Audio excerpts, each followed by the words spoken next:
Muito bem, gente. Estamos mais um ano, então, desse projeto maravilhoso que eu estudo da série psicológica Joana de Ângeles. Então, é uma grande alegria de podermos estar juntos novamente, né, para trabalhar o quinto e último módulo desse projeto que a AME Brasil tem sobre os estudos da série psicológica. São 5 anos, então nós estamos aqui então para trabalhar o quinto módulo, que é justamente o módulo que vai trabalhar então o mundo relacional, os caminhos e a terapêutica do amor. Então, um tema bastante provocativo, difícil, bonito, profundo, né? E hoje a gente começa, então, justamente trabalhando o item um do programa, que todos receberam, né? Que é o Deus, a experiência da comunhão, que está baseado no capítulo 19,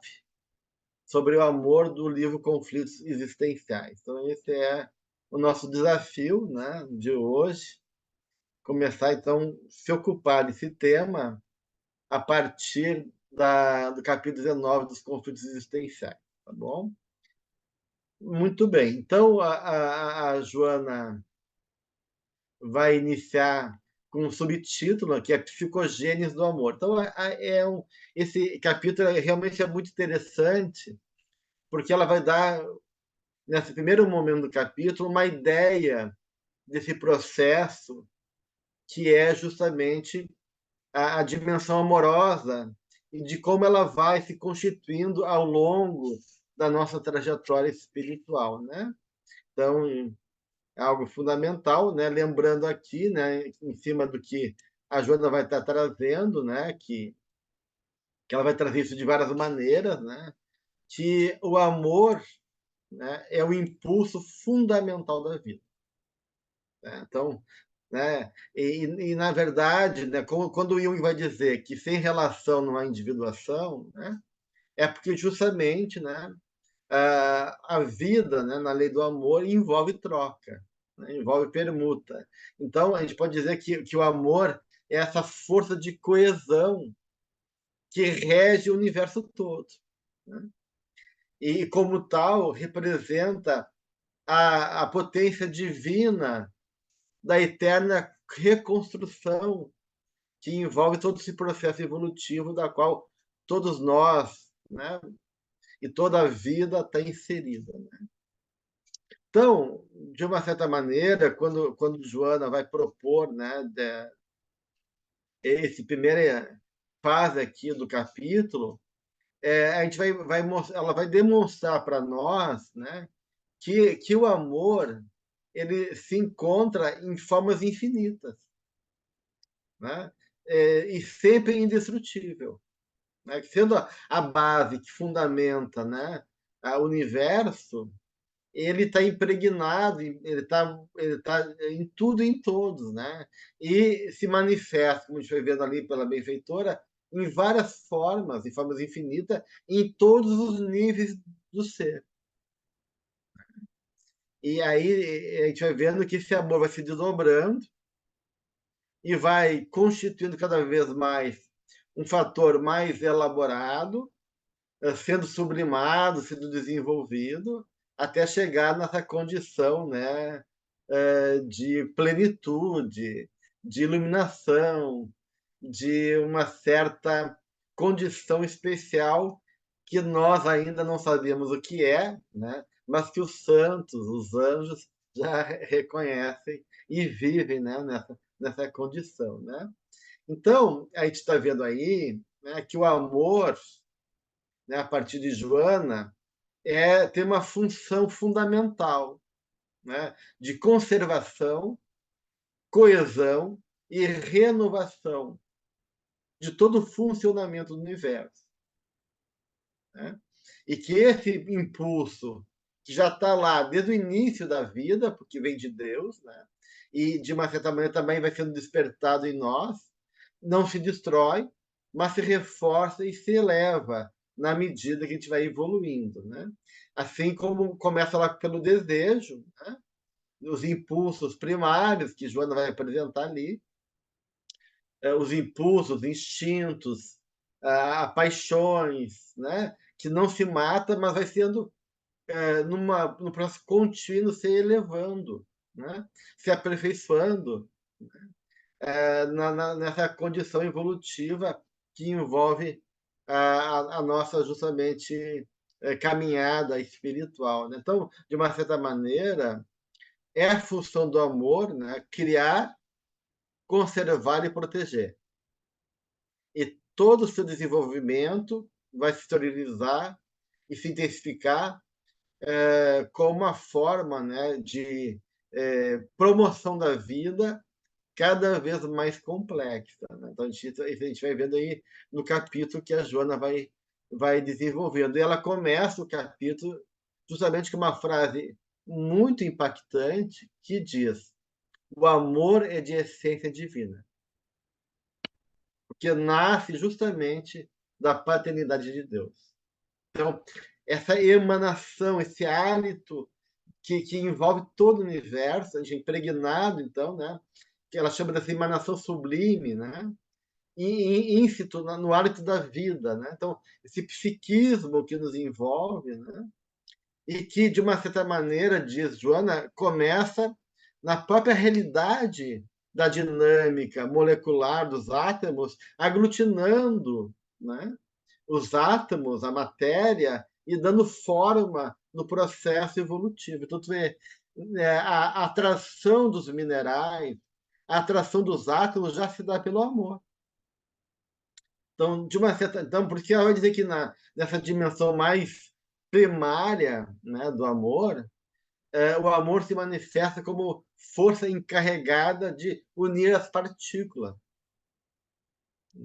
Então, essa dinâmica, né, de atração, né, do universo, atração do magnetismo do planeta, atração das estruturas das partículas atômicas dos minerais, né, e que depois vai se dando, né, na química, né, nas reações químicas, né, de simpatia e antipatia, que resulta, né, em relações de transformação da matéria, né, e depois vai com o tempo, né, ela vai se organizando também nos vegetais, despertando a sensibilidade, né? Então, tu vê assim, em todo o movimento da vida, o que sustenta e promove esse processo é o amor. Então, e assim vai se dando, a benfeitora vai colocando isso, né? Que na medida que esse processo vai avançando, essa manifestação do amor vai se desdobrando de maneira diversa, né? E vai provocando, né, uma vibração que vai despertar, então, o psiquismo, né? Então, essa sensação, né? Então, esse movimento que já está lá no mineral vai sensibilizando, trazendo uma dimensão, né, mais sensível nos seres vivos, como nas plantas, vai chegar no momento, né, que vai trazer o surgimento do instinto nos animais, né? E a partir disso, diz a benfeitora, né, essa fase, né, então, nos animais, instintiva, vai então dar a primeira movimento de organização, né, por repetição, por padrões de repetição, por padrões arquetípicos, né, para que se constitua então um ego, ou seja, um nível de consciência no despertar então do self, né, da elaboração e da individualidade de cada espírito. Então, você vê que todo esse movimento que ela está explicando aqui, na verdade, é a pulsação da vida, né, na respiração divina do amor. Essa respiração, né, o universo da expansão e contração, né, tem um movimento. E tudo isso é sustentado através, então, dessa dimensão que é de chama de amor, né? E aí ela vai explicando que essas condições instintivas, né? Ela fala do exemplo da fera, né? Que lambe, né? O filhote, né? é um primeiro exercício, né, de carícia que depois vai se transformar, então, em afeto, né, em emoção enternecida em relação ao filho, né? Então, é um processo muito lento de desdobramento, né? Que esse instinto, que são formas regulares, então, instinto e arquétipo é a mesma coisa, né? O que equivale ao arquétipo psiquismo equivale ao instinto para a vida biológica. Então, o instinto é uma formação arquetípica, é um padrão de inteligência que se organiza enquanto ainda a consciência não está desperta, né? E essa predominância do instinto organizando o comportamento da vida animal, né, vai ir despertando através do embate com a vida, né? Os medos, a necessidade de caçar, a defesa, o próprio instinto de sobrevivência, né? Vai acumulando desses padrões e vai despertando nessa sensibilidade já presente no animal, né? Através do instinto, né? Uma noção de eu. Né? Ou seja, uma autoafirmação daquilo que aos pouquinhos vai se constituindo um espírito. Nesse momento é um princípio espiritual, não é um espírito ainda, né? Então, todas essas forças de embate da vida, né, em contínuas transformações, que vai desencadear forças, tensões, mobilizações, necessidades, né, que o instinto impõe, vai, né, despertando essa consciência adormecida, né, e até chegar, então, nessa dimensão de, de uma realidade individual que é o espírito, que começam a adquirir, então, liberdade, livre-arbítrio e, consequentemente, então, responsabilidade. E aí diz a Joana que nessa fase, né, de modificação, onde as sensações vão gerar emoções, essas emoções vão indo aos pouquinhos, então, despertando o sentimento do amor. E que esse sentimento de amor é muito primário ainda, né? Ele é algo assim muito incipiente que ainda é dentro de cada um de nós, né? A gente não sabe ainda o que é amar, né? Então que esse amor, esse sentimento de amor, ele se confunde no primeiro momento essas manifestações do instinto, né? Ou do egoísmo, ou das expressões da vida, né, que são necessárias para a sobrevivência, né? E que, de uma certa maneira, então, esse sentimento de amor vai se misturar tanto nas sensações, né, que envolvem esse estágio primitivo ligado aos impulsos e aos instintos, como essas emoções primárias, né, que vão sendo dignificadas com o tempo, né? Para que esse amor possa ir tomando forma e reconhecimento do que realmente significa, né? Então, nesse movimento onde o espírito começa a compreender melhor a realidade, o sentimento de amor começa a ser educado e exercitado. Porque, de uma certa maneira, o amor é uma forma de razão, né? Então, a razão é o início da possibilidade de desenvolver, compreender e fundamentar cada vez mais o significado do que seja amar. Por isso que Joana vai colocar ali que aqui no início ainda, né, do capítulo, né, que a conquista da razão está ali bem no início ainda do capítulo, se não é na primeira página, na segunda página, né, por aí, que a conquista da razão em decorrência dos automatismos inevitáveis da fatalidade sociopsicológica, faculta o surgimento da consciência lúcida, que esteve submersa em níveis inferiores, escrava dos impositivos, dos instintos primários em prevalência. Então junto com a consciência, né? Essa consciência então começa a discriminar começa a compreender, então é a conquista da razão. E aí entra também, junto com a razão, os valores éticos e estéticos, né? Que a estética é uma forma de ética também, né? A minha ética é a minha expressão no mundo, né?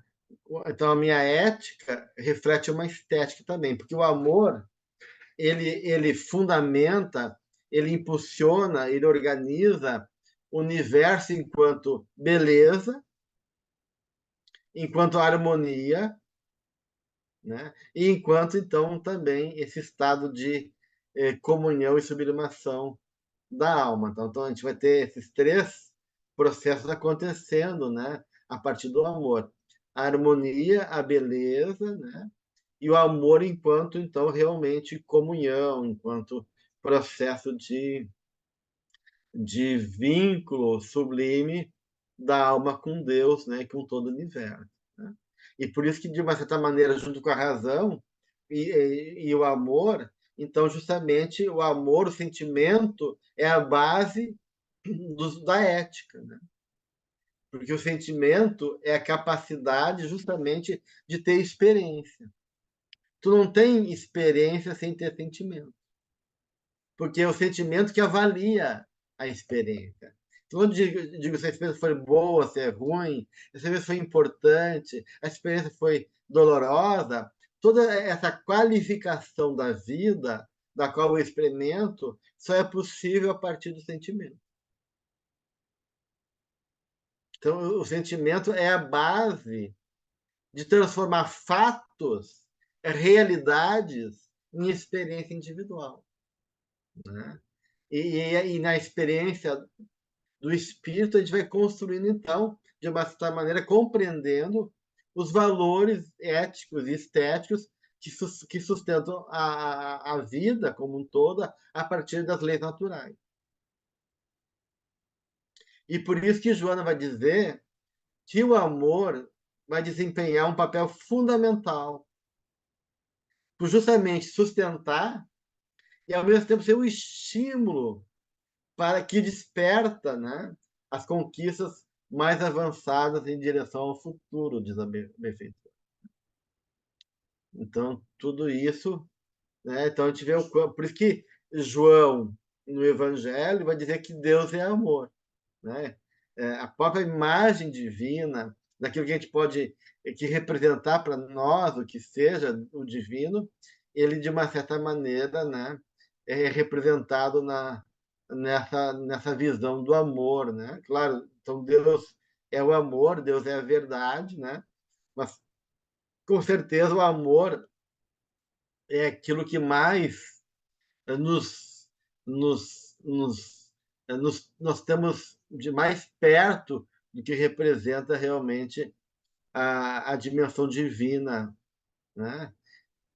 Mas como todo processo ele é lento, né? Esse processo do amor em nós é um processo muito, muito demorado, né? E tem que ser, porque é um processo que vai se constituindo passo por passo, na medida que esse espírito também vai se evoluindo e vai tendo que superar os instintos. Superar, não eliminar o instinto, a gente não elimina o instinto, né? De uma certa maneira, né? Todo esse processo de organização, né? Está lá nesse impulso primordial, que não se destrói. Então, esse impulso ele não é destruído, mas ele é reforçado e vai se elevando, né? Assim como o desejo não se mata, mas se guia para uma direção positiva, numa contínua elevação, né? Então, a evolução dos instintos, a evolução das paixões, aperfeiçoamento constante da personalidade, né? Para que esse amor que está lá de maneira embrionária, né? Possa ir sendo cada vez mais despertado, desenvolvido, muito a partir do sofrimento. Porque, de uma certa maneira, o sofrimento e o amor são interdependentes num certo momento da evolução e são mecanismos de evolução, né? Tanto um como o outro. Quando um se afasta, o outro se apresenta. Então, de uma certa maneira, a dor e o amor representam, né, um sistema de equilíbrio da vida, né, dessa dinâmica de luta, né, para que haja, de uma certa maneira, esse despertar de consciência, né? Então, se a dor faz evolução, a evolução vai anulando progressivamente a dor a partir da compreensão do amor, né? Porque esse amor, como ainda ele não é ainda reconhecido, nem conhecido por nós, não assimilado, a alma precisa de despertamento, né? Então, o amor, a dor, ela tem esse papel de obrigar o espírito a se dobrar, né, sobre ele mesmo, para preparar o caminho para as introspecções, para reflexões, para a sensibilidade, despertando, desenvolvendo então, essas qualidades do amor que estão em germe, né? Então, de uma certa maneira, a dor acaba multiplicando todas as potencialidades. Então, a dor acaba sendo uma força de valorização e criação. Mas essa dor, na verdade, ela é sustentada por um significado amoroso que está ali na base da vida, né? Que na expansão da vida, constrangida para dentro, daí o espírito tem que se voltar para si, né? Atinge realidades cada vez mais profundas, né? E aí a gente vai se libertando da dor na medida que a gente compreende o que significa amar verdadeiramente, né? Então, isso é o movimento, né, natural, né, de toda a dinâmica evolutiva da qual todos nós passamos e ainda continuamos vivendo, de uma certa maneira, né? Então, esse é um processo demorado, né? Então, a Joana vai falar que, nesse primeiro momento, a gente vai vivendo o imediatismo do instinto, que domina ainda nosso comportamento, que está muito baseado, que vai fluindo por prazer sensorial, né? Tornando-se emoções, né? Essas emoções vão despertando realidades espirituais, né? Que vão, de uma certa maneira, então, criando novas necessidades e novas possibilidades de relacionamento e de compreensão de nós mesmos. E claro que, no primeiro momento, né, esse amor vem de maneira muito perversa, egoísta, porque está ainda nessa fase instintiva da autossobrevivência. Então a gente não compreende ainda que amar se libertar de nós mesmos e se abrir para o mundo. A gente pensa que amar é reunir, é acumular, é, de uma certa maneira, é, nos autoafirmar a partir das nossas necessidades internas, né? Então, e é muito difícil romper com essa compreensão, né? Porque, de uma certa maneira, no primeiro estágio evolutivo, o movimento nosso é de autoafirmação, poder, preservação da vida, né? Quanto mais eu tenho, mais, né? Quanto mais eu me alimento, quanto mais eu habilito minhas capacidades de defesa, de ataque, de preservação da vida em mim mesmo, mais eu fico adquirindo poder e reconhecimento. Então, a questão do egoísmo e do poder acaba entrando, num primeiro momento, num lugar especial do nosso jogo comportamental, né? Mas a gente vai, aos poucos, aprendendo, né, que existem outras necessidades que vão sendo despertadas, né? Que é essa necessidade do amor, que vai muito além do temor de ser temido, de ser respeitado pela força, do egoísmo, que se autocentrado no ego, né? Então a gente vai descobrindo que existem outras necessidades, né, no campo da cultura, da beleza, do conhecimento e da ética moral que vai envolvendo, então, os valores humanos. E aí a gente vai entrando em outra fase da necessidade de reconhecer a importância do outro na minha vida. A fase então da cooperação, da solidariedade, né, e assim por diante. Então, é todo um processo lento, né, que aos pouquinhos, né, vai sendo conquistado nesse trânsito longo, né? Que a gente vai realizando, né? Então, esse self que foi despertado, essa consciência espiritual, né? Que tem que aprender, então, a lidar com esses impulsos, a administrar esse impulso, né? E se utilizando isso. Então, é um processo realmente muito, muito difícil. E nós ainda, mesmo que a gente já tenha chegado no século XXI, a nossa natureza humana, ela é muito ainda um reflexo desses atavismos do passado, né? Esses impulsos e a nossa ignorância ainda nessa fase ainda egoísta ainda está muito presente, né?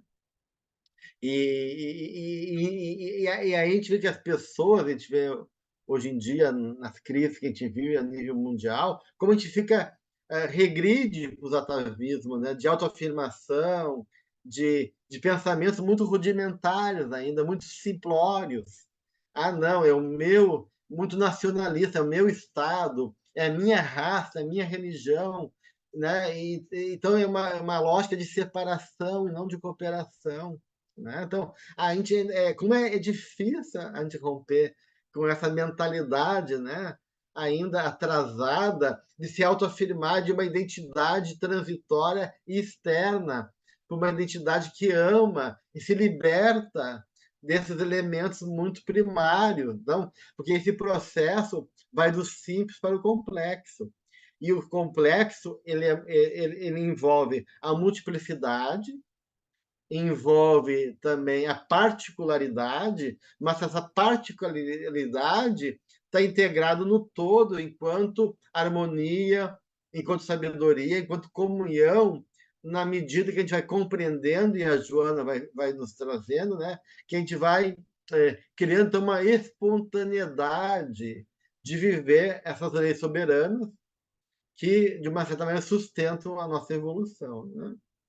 E e aí, né, ela diz, né, que esse processo esse amor tem uma força enorme, né? Por mais demorado que pareça ser, né, ela comparando uma faísca minúscula que pode causar uma calamidade através de um incêndio devorador, né? Se tiver combustível ali que possa receber o estímulo da faísca, né? Da mesma forma, ela vai colocar que o amor, por mais mínima expressão que ela tenha, né, nessas primeiras manifestações da vida é, espiritual, né, se ela encontra estímulos, né, ela vai despertar esses sentimentos, né, ela vai trazer riquezas para a alma. Né? Então, essa chispa divina, né, que Joana coloca, essa fatalidade, que vai vitalizando e sustentando os diversos reinos da natureza até chegar, então, a essa dimensão aí que ela chama da plenitude, do nirvana, né? Esse processo que todos nós estamos caminhando em direção, né, à compreensão dessa essência cósmica, né, que se faz psiquismo individual, né, diz a Joana, né? É, é, e aí poder chegar então à nossa qualidade, né, de espíritos puros, evoluídos, como colocava Kardec lá nas etapas do processo evolutivo do espírito. Então, em cada etapa evolutiva espiritual, o amor vai se manifestar de acordo com a capacidade e a dimensão da consciência da, da realidade do espírito, né? Então, a gente vê que o amor já está lá na própria dinâmica da formação do universo, das partículas atômicas, né? Nesse impulso de atração. Né? Isso que a gente chama de magnetismo. Né? Isso é um nome para essas forças de Eros, né? De força de atrações, né, que vão, de uma certa maneira, mobilizar, né, esses impulsos e o movimento da vida em direção, então, ao processo do amor. Então, Joana vai falando desses impulsos desconexos, né? Que o animal vive, né? Através da proteção das crias, do instinto de sobrevivência. Isso vai avançando até chegar na contribuição, na compreensão do afeto. Então, quando o homem levanta as patas, né, do chão e libera as mãos, né, quando o homem então sai da dimensão, né, mais primitiva e consegue ficar de pé, isso é um salto evolutivo do ponto de vista psicológico e espiritual. Porque liberando as mãos, né, há aí um movimento de ação no mundo. Então, quando o homem libera a mão, o olfato, que é o elemento principal da vida animal, começa a ser superado pelo olho. Né?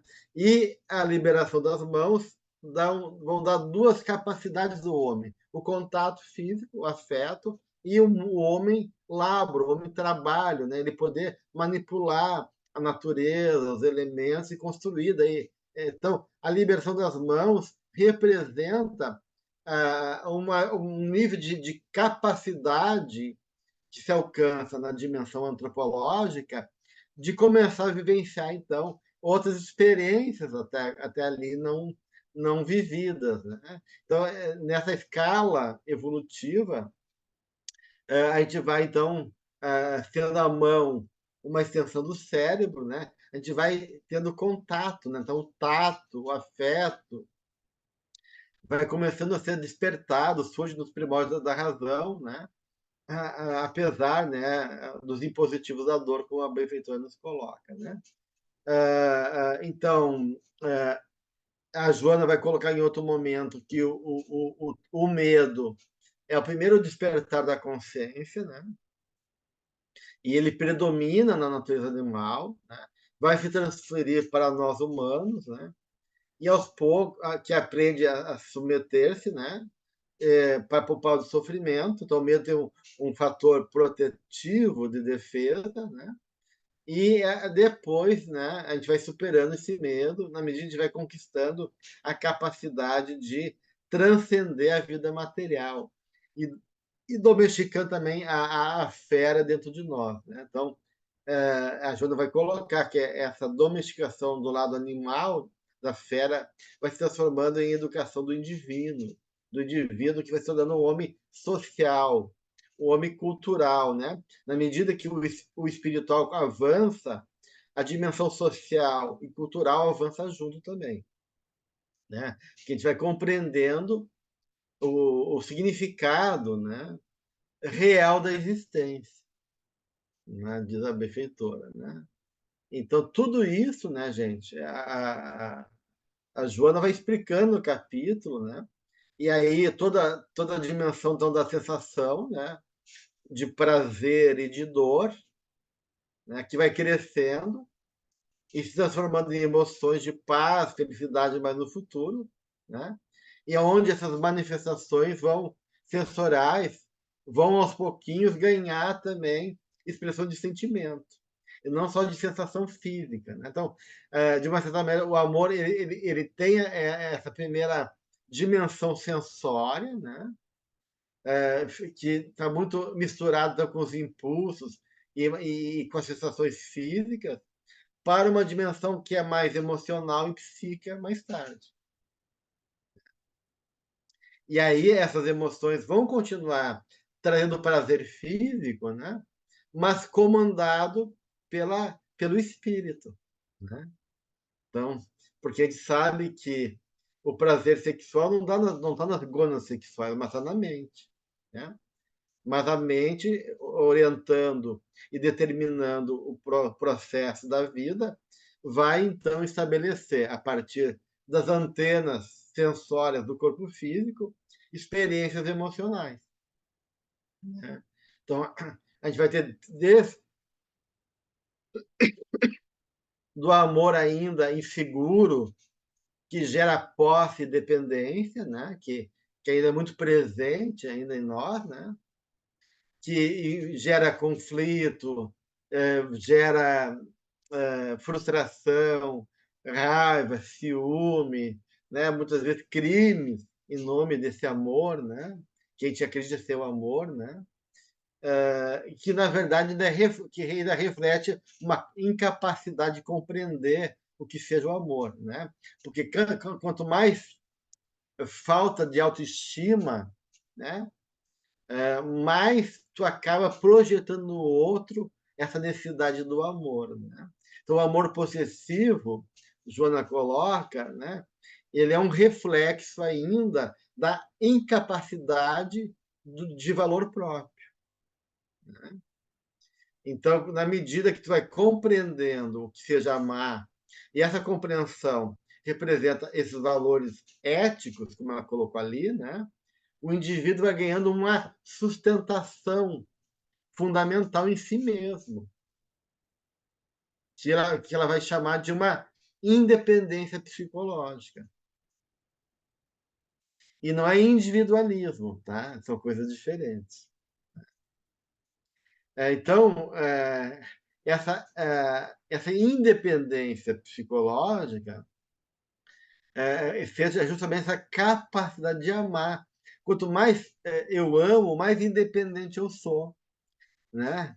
E eu posso me exercitar, então, tanto no auto-amor, e superando aí o conflito de insegurança, de medo, de resistência, eu consigo me entregar para a vida sem me perder de mim mesmo. Olímpia, tu queria falar alguma coisa? Tá Eu, sem o microfone. tu É isso. falaste agora, quando a benfeitora escreve aqui, aí era a minha pergunta, me parece que esse medo atávico que a gente tem trazendo, ele é um travamento para esse desenvolvimento divino do amor, porque ela fala aqui, olha, ela fala bem que, me perdi porque eu estou no celular. Ela fala, ela aqui, esse desenvolvimento ocorre mediante a contribuição moral do esforço para que o indivíduo adquira independência, seja Uhum. capaz de amar após exercitar-se no alto amor, superando os conflitos da insegurança, como você falou, do medo, das resistências à entrega. Me parece que essa Uhum. insegurança, e esse medo nos trava, é isso? De fazer essa Porque o entrega, medo, no primeiro, auto-entrega. que o medo é a base da experiência religiosa também, né? O espanto, né? No sentido do espanto, porque o espanto é a dimensão do extraordinário. Eu me espanto com as coisas e reconheço a minha pequenez. E diante da minha pequenez, eu crio então os deuses da natureza, o deus do trovão, os deuses, né, que regem a vida natural. Eu tenho que dar sangue, eu tenho que ajudar a fertilizar a terra. Então, eu começo a me relacionar com essas forças da natureza, que é a primeira experiência de algo grandioso e maior do que eu na vida. Então, esses primeiros momentos são de medo, e não de amor, né? Por isso que a primeira imagem de Deus que está lá no Velho Testamento é o Jeová, o Deus que é temido, né? O Deus que cobra, o Deus que é colérico, né?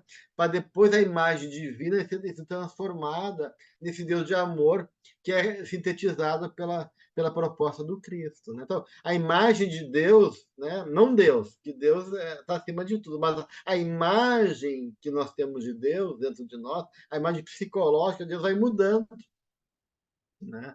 Então, o medo é essa experiência de um ser ainda que está se sobrevivendo a um universo que, imagina eu, vamos imaginar lá nós, trocentos bilhões de anos, né?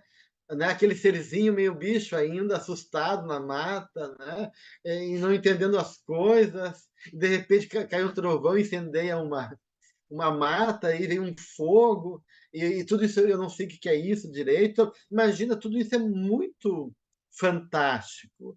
E esse fantástico, né, que a gente chama de luminoso, né, é aquilo que é, ao mesmo tempo, terrível, né, porque nos assusta, e nos fascina ao mesmo tempo. É fascinante. Então, essa experiência do medo é o deslumbramento diante de uma vida que é maior do que a gente, da qual a gente não consegue compreender, né? E o medo faz com que a gente fique muito receioso e muito na verdade, de se autoafirmar, né? De construir uma identidade, né? De poder lidar com essas coisas e me proteger dessas coisas. Eu mesmo tempo dominar essa natureza. Dominando a natureza externa, eu vou aprender a dominar a nossa natureza interna depois. Né? Então, é um processo que está se dando fora e aos pouquinhos dentro também, porque o que está fora também está dentro. Há uma correspondência entre esse movimento de fora e de dentro. Mas ainda esse ser é imaturo, né? É imaturo, ainda a nossa consciência é limitada. Então, a gente vai, de uma certa maneira, né? Então,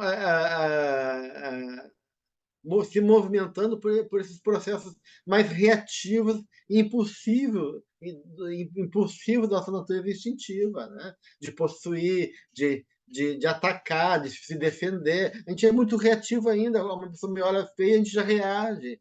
A gente não processa isso, a gente não pensa, a gente não reflete, a gente não lida ainda a partir do amor que valora e compreende. A gente age que nem um animalzinho, a gente é reativo ainda, né? Então, de uma certa maneira, a gente está ainda muito preso a esse processo, né? E que tá ligado então, a essa insegurança, e está ligado ainda a esse auto-amor ainda que a gente não construiu, né? Porque a gente é filho do amor. Né? O Pai nos ama, mas a gente não sabe disso. Né? A gente não acredita nisso. Né? Ou a gente não se acha merecedor disso, a gente não sabe o que é isso ainda. Então, é um processo todo ainda que envolve a insegurança, envolve medo, envolve dificuldade de confiar. Tudo isso faz parte desse passado que se reflete dessa caminhada toda. Então, a gente começa a construir o auto-amor, e para construir a independência da gente, para a gente poder ficar livre desses padrões primários e poder realmente compreender o que seja verdadeiramente amar, ser capaz de amar, né, verdadeiramente. Silvia? Obrigada.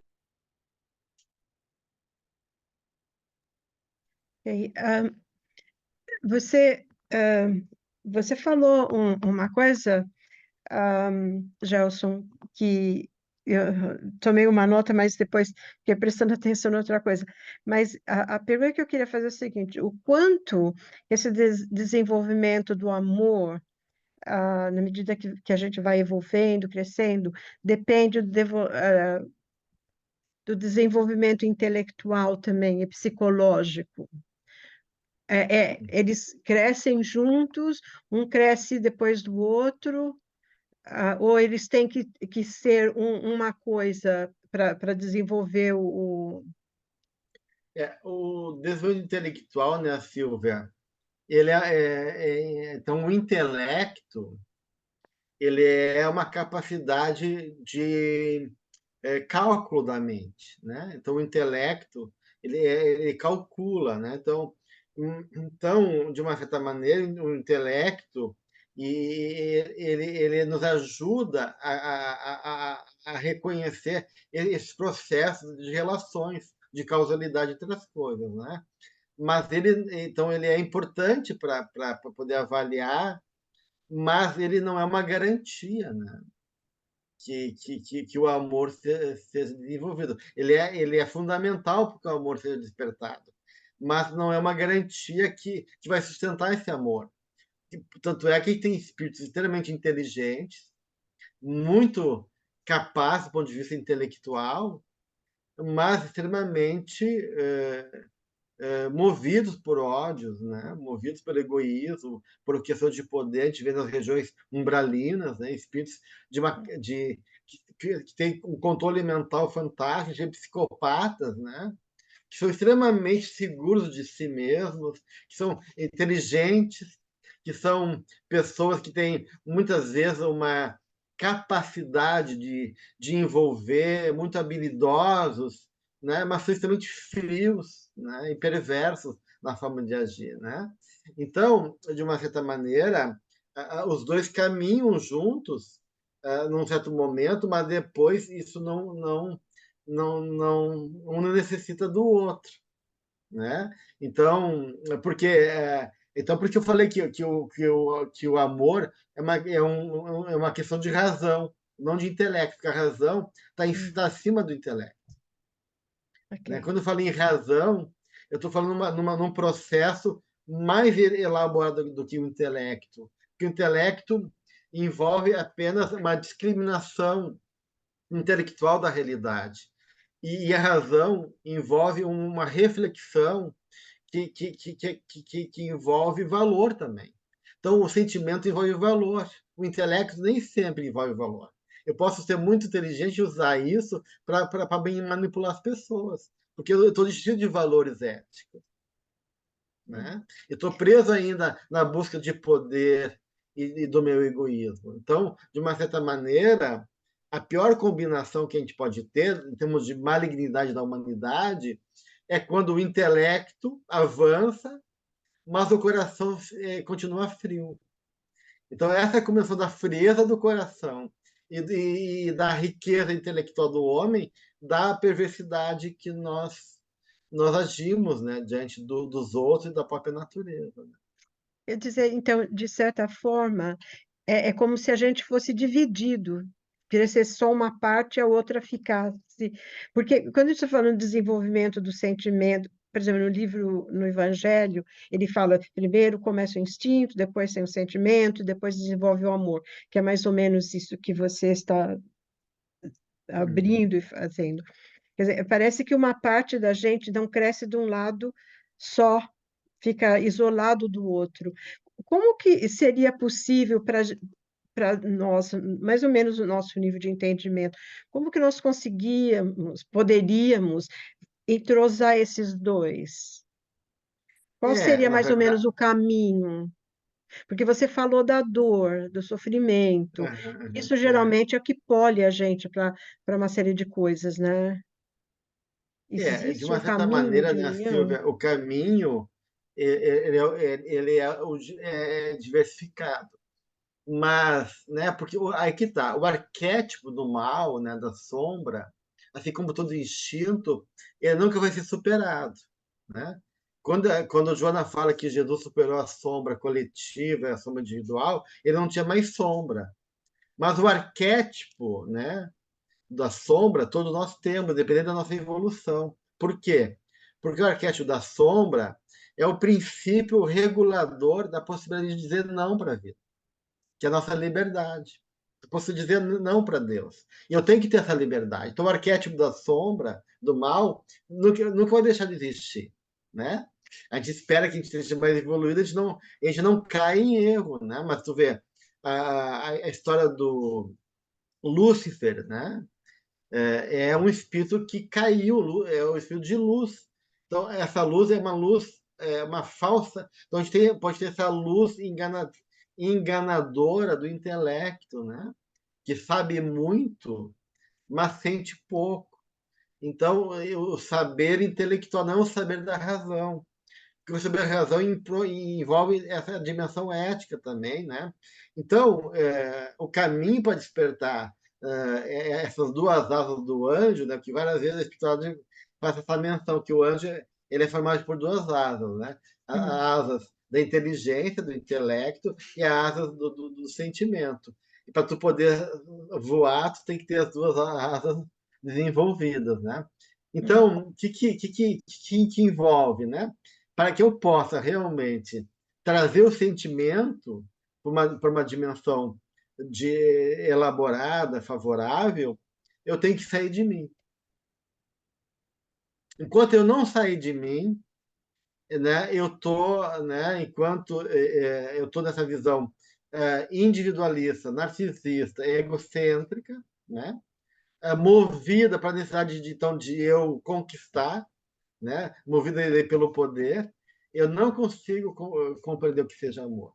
E tem muitas almas de muito recurso intelectual que ainda compreende o afeto a partir da admiração, do sucesso, do poder. e não consegue compreender outro caminho, está tão presa. Aí eu acho que é o Humano que tem uma mensagem bem bonita, que ele fala que tem muitas almas nobres que parte dela ainda se arrasta na lama, né? Adquirem várias sensibilidades, muito recurso em áreas, mas ainda estão presas na Terra por processos que não conseguem se libertar ainda. Então, a gente pode ficar preso porque a compreensão mental, a libertação disso, envolve uma derrota para o ego. Aceitar, que abrir mão. E uma das coisas que a gente tem muita dificuldade no nosso processo evolutivo é abrir mão de querer ser o dono e o dirigente do processo a partir da nossa compreensão onipotente, que acha que entendemos tudo e não entendemos nada ainda. Mas a gente fica num delírio. Então, eu falo de que a gente está vivendo uma fantasia delirante. Né? E a gente acredita naquela fantasia.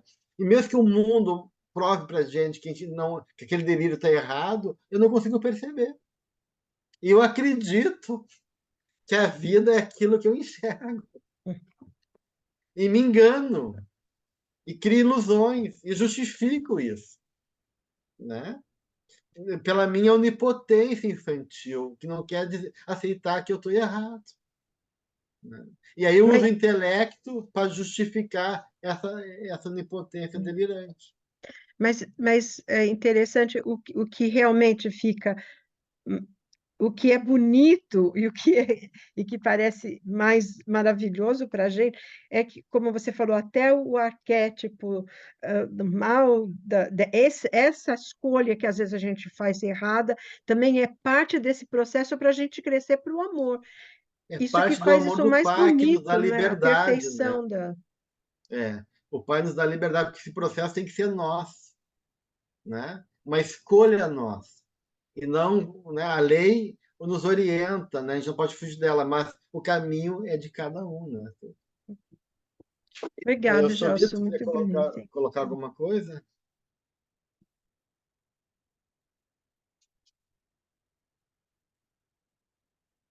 Boa noite, doutor Gelson.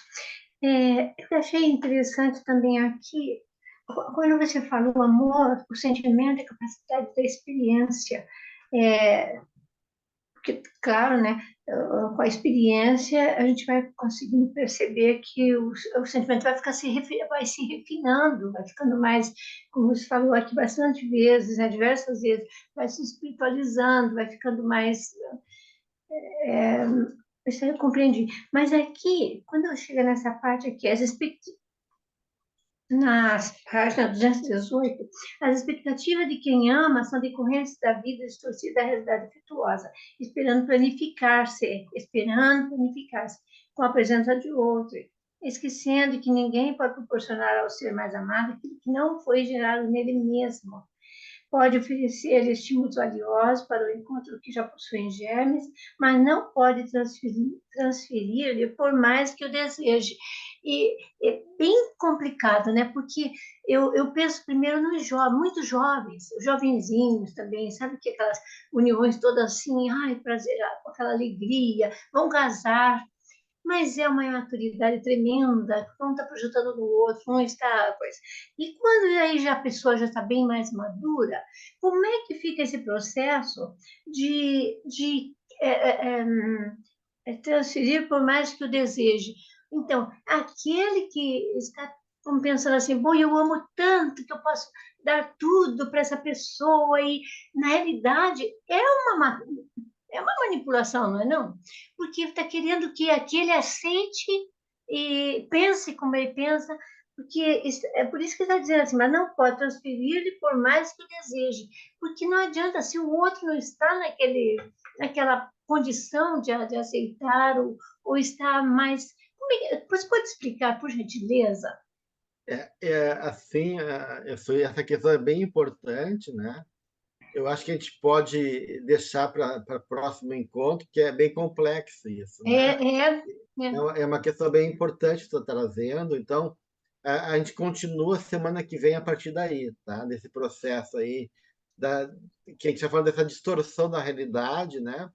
Que envolve a nossa forma de compreender o amor, e como é que se dá então nas relações com o outro, esse jogo, né, de esperar do outro e de gerar processos de aprisionamento e assim por diante. Então, a gente vai poder avançar melhor daí na semana que vem, tá? Para a gente poder entrar com calma, porque se exige daí um tempo bem grande para a gente poder pensar melhor sobre isso, tá Parece bom? que o pessoal, parece que o relacionamento da meia-idade parece que ele é mais harmônico de alguma forma, pela aceitação, qualquer coisa. Às vezes que a gente vai rompendo as ilusões e podendo compreender melhor, né? Em tese, né? Não em sempre, mas em tese, Assim. né? A gente espera E- que sim, que com os anos a gente possa ir compreendendo melhor esse processo. Mas daí semana que vem a gente continua, Obrigada, Dani. tá bom? Tá, obrigada. Ok, então a gente pode encerrar por hoje, né? Para o próximo encontro.